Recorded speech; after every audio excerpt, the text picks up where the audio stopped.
C'est l'heure du FaceTime avec ta Paulette. Comment ça va, vous? Est-ce que vous avez passé un bon week-end? Est-ce que vous avez kiffé le feu d'artifice? Je sais, je suis un peu en retard, mais pour tout vous dire, j'ai pas envie de me forcer, j'ai vraiment envie que ce soit un petit kiff de vous raconter des conneries, des petits moments de vie, etc. Et j'étais absorbée dans ce que je faisais, des tafs que je fais à côté. Je commence une formation, enfin je l'ai commencé en mai dernier, mais j'étais en pleine révision, etc. Donc je me suis dit, tu sais quoi, t'es pas un jour prêt, fais-le avec sincérité. Quand t'as des idées à raconter, tu le fais quoi. Pas de pression pour moi. Et puis j'ai envie que vous le sentiez et que ce soit quand même un moment sympathique et pas vas-y la corvée. Vous voyez ce que je veux dire? Mais là, j'ai des choses à vous raconter. Alors, deux petites conneries cette semaine. Rien d'extraordinaire, pas de grandes leçons de vie. Bon, d'ailleurs, de toute façon, je me positionne jamais en sachante. Je suis plutôt une meuf qui apprend comme vous sur le chemin périlleux de la vie. La première chose qui va vous faire taper une barre avant de vous raconter dans le reste, pardon. Ah, ça m'a saoulée. Il y a 10 minutes, je vois que une nouvelle personne vient de me follower sur Instagram. Et j'aime bien regarder quand je peux les nouvelles personnes qui me follow. Juste, je clique sur leur profil, mais je regarde même pas les photos, je sais pas, je regarde l'allure générale. Et voilà. Pourquoi? C'est très con, hein. Mais j'ai envie d'un peu savoir qui regarde, enfin, qui me follow un peu comme... je sais pas, par exemple, si j'étais prof et que je voyais ma salle de classe, je voudrais pas que ce soit dans le noir total. Je voudrais un peu regarder les gens que j'ai en face de moi. Et là, comme je raconte ma life et tout, j'ai l'impression que, alors, je suis pas une professeure, mais comme à une soirée, quoi. J'ai envie de faire rentrer et dire bonjour, bienvenue. Bah, le buffet il est à droite, les toilettes au fond, là où vous déposez les manteaux. Bon bah, amusez-vous bien. Vous voyez ce que je veux dire, l'état d'esprit. Donc du coup, je regarde toujours par principe pour un peu humaniser aussi les réseaux sociaux. Je pense que ça doit vraiment pas être possible quand on a énormément de followers, mais moi c'est pas encore mon cas. Inch'Allah, un jour ça le sera. Mais du coup, ouais, c'est ça. Les gens qui viennent à ma soirée, je suis en mode bonjour, bienvenue, déposez votre manteau à droite et amusez-vous bien, quoi. Bon, bref, tout ça pour dire que je regarde le profil d'une meuf qui vient de me follower, profil fermé, et juste en dessous, quand c'est un profil fermé, il y a des suggestions d'amis. Et le premier à gauche, c'est le mec des JO que j'ai daté l'été dernier, que j'avais kiffé, avec qui ça l'avait pas fait, vous vous rappelez? En plus, c'est lui qui m'avait, entre guillemets, largué, même si on sortait pas ensemble. Et mon putain de pouce appuie sur follow. Je fais, je défollow tout de suite, mais je suis dégoûtée parce que le mec va quand même avoir la notif comme quoi je l'ai followé. Oh, ça me saoule. Oh, ça me saoule de ouf.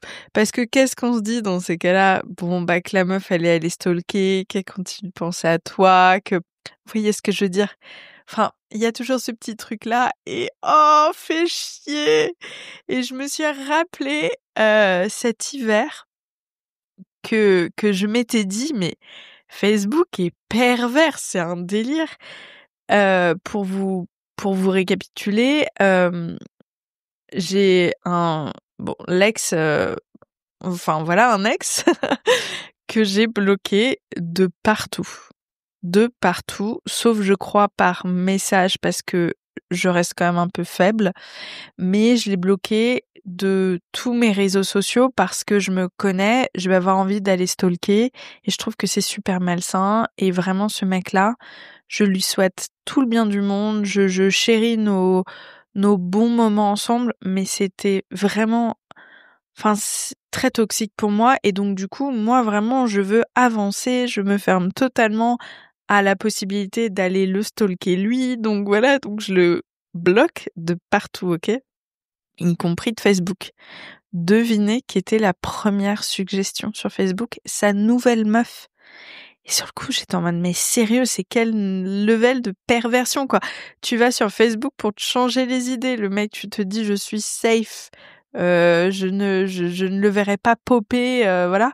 Et tu te tapes sa nouvelle meuf. Mais please, les gars. Et j'en parle tout à l'heure sur Insta en story parce que je me tapais des barres sur l'histoire du mec que j'ai follow et défollow avec mon putain de pouce gauche. Et là, l'une d'entre vous me dit cette info. Écoutez, je sais pas si c'est vrai ou pas, mais c'est rigolo, c'est des petits potins. Attendez, je vous fais écouter son mémo vocal. Info, tu sais que quand tu as des suggestions Facebook. Attendez, je l'avais mis en x2. Non, c'est pas très agréable. Voilà. Et pour info, tu sais que quand tu as dans tes suggestions Facebook des gens, c'est qu'ils ont regardé ton profil. Et apparemment, c'est véridique ce truc. Voilà, je vous laisse seul juge. Moi, j'ai décidé que l'info me plaisait bien, donc qu'elle est vraie. Le monde apocalyptique, si tout le monde pensait comme ça. On va l'appeler... Bref, non, j'allais faire une vanne nulle sur Trump, mais je me suis rappelé que je n'allais pas faire de montage dans cet épisode et qu'il faut que je reste focus. Donc voilà, le petit potin du soir qui m'a bien foutu les boules. J'ai followé et défollowé un mec qui m'a largué avec mon pouce gauche. Fait chier. En plus, j'ai appelé ma meilleure pote en visio pour me plaindre et elle était en train de regarder une story. Caro, si tu m'écoutes, tu m'as fortement déçue sur ce coup-là. Non, je plaisante. Quoi d'autre dans les petites notes que je me suis mise, parce que je pense que maintenant je vais me mettre des notes. J'ai mis à jour mon profil Malte, donc si vous voulez qu'on bosse ensemble, n'hésitez pas, ça me ferait très plaisir. Je découvre cette plateforme-là. J'ai des copines qui ont fait des missions top dessus, donc voilà, petit message. J'ai noté également faire des enfantards. Ouh, c'est un sujet ça. J'ai réalisé il y a pas longtemps. Alors il y a vraiment du positif à faire des enfants. Enfin tard. J'ai 34 ans, on s'entend. Hein, c'est pas une grossesse gériatrique, mais plus tard que ses potes dans la vingtaine, disons. Vous voyez, de jeunes vingtaine à 28-29. Je me rends compte que mes copines qui ont fait des enfants à cet âge-là, en fait, ne savaient tellement pas ce à quoi elles s'attendaient qu'elles les ont fait dans la naïveté la plus totale.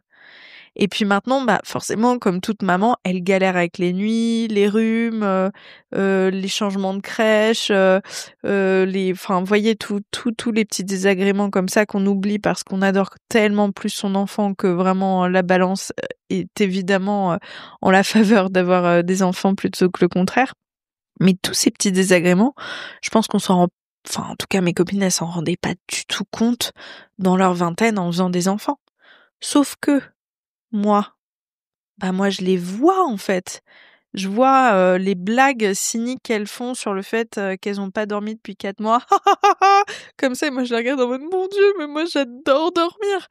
Je les vois, je sais pas, enfin, vous voyez, tous ces trucs-là où je suis à côté et je suis grave dans l'empathie et tout, mais je suis en mode, ah ouais, ça a l'air grave chaud ta vie, en fait. Oh waouh, je m'étais pas rendu compte que avoir un enfant, c'était ça, et puis ça, ça. Évidemment, quand on est avec ses copines, surtout celles qui sont pas mamans, on va faire des blagues un peu cyniques sur les désagréments, quoi. Elles vont pas passer 3 heures à me raconter là tout est merveilleux, enfin c'est logique quoi, surtout entre meufs on aime bien se plaindre de nos mecs, de nos boss, etc. Et donc toi, quand t'es là et que t'as pas encore d'enfant, ouah, ça te donne de moins en moins envie d'en avoir, alors que j'ai l'esprit super maternel depuis toujours. Petite fille, je disais vraiment ma priorité dans la vie c'était d'avoir des enfants. Ça a un peu évolué, je dois vous dire, à l'adolescence et ma jeune vie d'adulte, surtout autour de 20 ans, parce que je faisais jusqu'à plusieurs babysitting par semaine pour avoir de l'argent. Et il y a un moment, même quand les enfants sont super bien élevés, comme c'est pas les tiens, t'as beau avoir de la tendresse pour eux, t'as pas l'amour inconditionnel qu'ont les parents et ça te dégoûte. Honnêtement, moi, ça a fini par me dégoûter, alors que je me disais, ah, c'est génial, ça va m'entraîner, avoir des enfants et tout. À la fin, les gars, si j'avais pu prendre 2 pilules, j'en aurais pris 2. Enfin, j'étais en mode qu'on ne me parle plus jamais d'enfants. Alors, c'est en train d'évoluer évidemment. Aussi, et je me rends compte vraiment, depuis que j'ai arrêté la pilule, j'ai beaucoup plus de pics durant mon ovulation, d'envie d'avoir des enfants. C'est très intéressant comment le corps et les hormones jouent sur ces envies-là. Mais on n'en parle pas assez du fait de voir toutes ses copines galérer, jeunes mamans, de voir un peu trop l'envers du décor, en fait. Parce qu'on parle beaucoup de la libération de la parole en tant que maman. Moi, je suis pas maman, mais j'imagine, puisque vous le dites beaucoup, que c'est quelque chose qui doit être nécessaire et qui fait énormément de bien et que ça doit vous permettre de vous sentir moins seule, soutenue, ouais, une vraie sororité autour de la maternité. Donc franchement, j'en mets quoi. Mais même par exemple le podcast Bliss, Clémentine que j'embrasse, podcast que j'ai adoré écouter parce que moi j'adore écouter des histoires, des machins, des trucs. Mais j'ai arrêté au bout d'un moment. J'ai dû écouter une centaine d'épisodes et à la fin j'étais là, ah ouais bah suspicion de prééclampsie, hein. Bah le classique. J'étais en mode waouh meuf, euh, t'es pas encore enceinte, tu sais déjà tout ce qui pourrait t'arriver de mal. Stop, prends du recul, ouvre un livre, enfin vraiment, va marcher dans la nature, mais fais autre chose parce que c'était vraiment, j'allais pas sur la bonne voie, quoi. Et pourtant, Clémentine a plein d'épisodes ultra positifs aussi. Mais je sais pas, chez moi, ça avait développé un truc de surmédicalisation. Et puis quand je m'intéresse à un sujet, je vais grave aller creuser. Et moi qui n'ai jamais eu peur de l'accouchement parce que ma mère a eu l'accouchement le plus fantastique possible, zéro douleur, elle devait même demander au gynéco d'arrêter de la faire rire parce qu'elle n'arrivait pas à se concentrer sur le fait de pousser, vous voyez le délire. Bah, j'ai toujours pensé que c'était un peu comme ça, quoi. Et à entendre mes amis qui étaient en mode, bah écoute, vraiment l'accouchement pour Mathéo, c'est extrêmement bien passé. Alors j'ai eu 18 heures avant d'avoir la péridurale de douleur, mais une fois que je l'ai eu, la dernière heure, c'était génial. Et toi, t'es en mode, mais quoi? Attendez, ça veut dire qu'on a mal avant la péridurale? Mais quoi? Quoi? Mais tous ces petits détails-là, maintenant, je commence à vraiment... Waouh! Waouh! Vous voyez ce que je veux dire? Je sais que la nature reprendra ses droits le jour où je rencontrerai la bonne personne, je verrai les choses différemment. J'en suis plus ou moins sûre parce que dans le fond, j'ai envie d'enfant, j'en ai toujours eu envie. Mais ouais, ça dégoûte un peu. Et enfant, moi qui disais, ouais, j'ai 4 enfants, nanana. Bon, déjà, avec l'inflation, la récession, tout ça, on est d'accord que c'est plus compliqué qu'avant. Mais même, imaginons que mon futur mec soit fortuné, excusez-moi, je touche du bois et je reviens. Ben, je sais pas si j'ai encore envie de, de, de ça, en fait, parce que je vois des couples très harmonieux pour qui ça fonctionne extrêmement bien. Je m'accroche à eux, mais vraiment si fort, parce que je vois aussi beaucoup de couples, putain, qui donnent pas envie, quoi. C'est pas du jugement, vous voyez ce que je veux dire? C'est plutôt de l'observation en me disant, aïe, aïe, aïe, aïe, aïe, parfois, c'est un peu important aussi de la naïveté dans un domaine pour se lancer et puis on verra bien, sur la route, quoi. Et moi, j'ai vraiment perdu cette naïveté-là. Par exemple, pour la leçon, je suis ultra reconnaissante du fait d'avoir été naïve, d'avoir grave cru en mon projet en mode: «Ouais, ça va le faire et tout». Si j'avais su tous les obstacles que j'allais avoir, ça m'aurait effrayée, je serais restée dans la peur et j'aurais pas quitté mon précédent poste. Hem Et ça m'aurait pas épanouie pour autant, quoi. Par exemple, pour vous donner un exemple, donc moi, mon podcast, quand j'ai quitté mon poste, n'avait qu'1 an.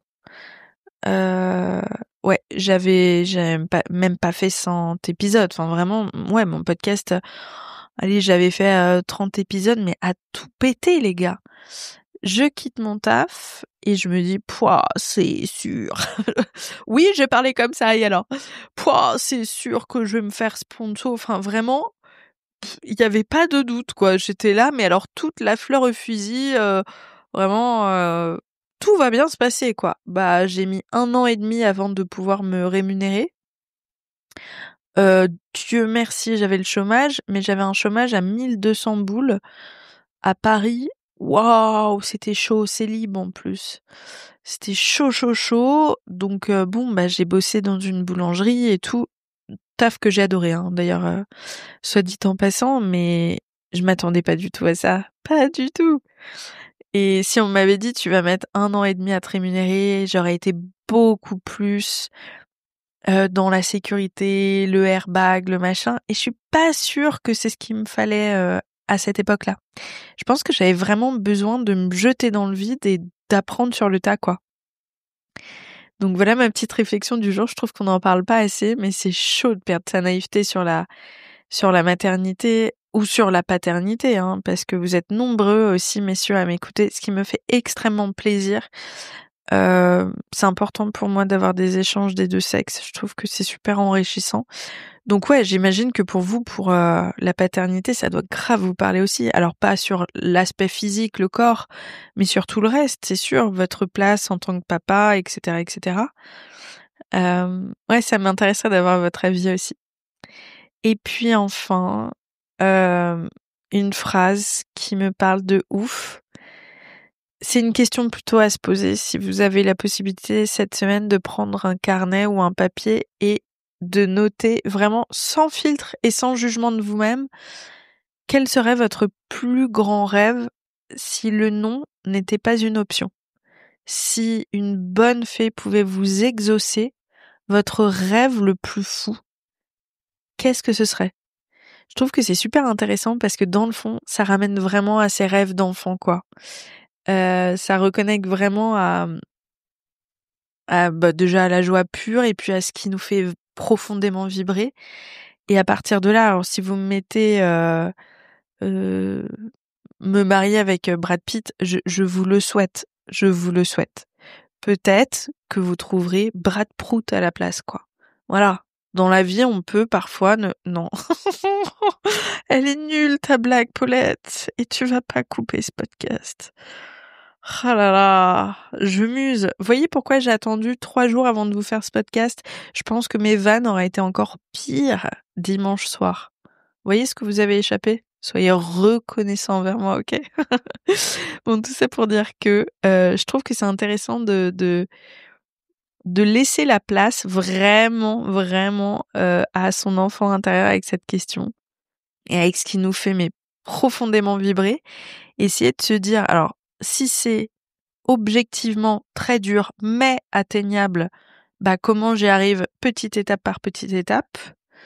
Et puis si ça n'est pas atteignable, typiquement Brad Prout, ou le fait d'être, je sais pas, astronaute alors que vous êtes, profondément littéraire, enfin bon, je sais pas, j'invente. Comment est-ce que vous pouvez graviter autour de ce rêve dans une, posture plus réaliste? Heu Voilà, vous me direz en commentaire ou sur Insta, vos rêves et si vous avez envie d'aller trouver une solution pour les atteindre. Moi, je trouve que de se faire un petit check-up de temps en temps comme ça, c'est assez intéressant. Typiquement, j'ai retrouvé un papier, que j'avais écrit à 16 ans, que j'ai évidemment complètement oublié, où à l'époque, je disais que mon rêve ultime, c'était d'être présentatrice télé et j'avais complètement oublié que je voulais faire ça et en fait, dans le fond, je me rappelle de mon intention, c'était pas faire du journalisme, c'était parce que moi, mon rêve d'enfant pur et dur, c'était de faire du cinéma et de la chanson. C'était un petit mix des tout, c'était un peu pop star, quoi, mon délire. Et je m'étais dit, bon, allez, soyons réalistes. Vous voyez comme je me censurais déjà à l'époque, mais soyons réalistes, ça c'est pas atteignable. Donc, quel est un boulot face à une caméra qui soit un peu plus atteignable, un peu plus sérieux pour faire plaisir à mes parents? Bah, présentatrice télé, quoi. Donc c'est assez intéressant de se rappeler aussi de ses rêves du passé, comment est-ce qu'on a évolué, heu, parce que aussi les rêves changent selon notre état d'esprit, notre maturité et cetera. Donc quoi qu'il arrive, je trouve que c'est un exercice qui est génial. Bon, je fais des gros, gros, gros bisous. Je vous dis à la semaine prochaine. Les épisodes vont être un peu réduits. Alors, pas les FaceTime avec ta Paulette, pardon. Enfin, sauf si vous me censurez après cette vanne sur Brad Prout, au cas où je comprendrai. La cancel culture aura encore une fois été bien méritée. Mais les épisodes avec des invités vont petit à petit s'estomper cet été et reprendre vraiment en septembre, motivée pour la nouvelle saison. Donc voilà, je vous fais des gros, gros, gros bisous. On se dit À la semaine prochaine pour un nouveau FaceTime avec ta Paulette. Et puis d'ici là, prenez soin de vous. Et n'hésitez pas à me laisser des commentaires sur Spotify. C'est vraiment mon petit kiff d'aller sur la plateforme Spotify for Creators et de me dire alors qu'est-ce que j'ai comme message cette semaine et tout. Ça me fait plaisir. Voilà. Si vous voulez pas le faire, vous le faites pas. Hein. La Terre continuera de tourner. Je vous fais des gros bisous. À très vite.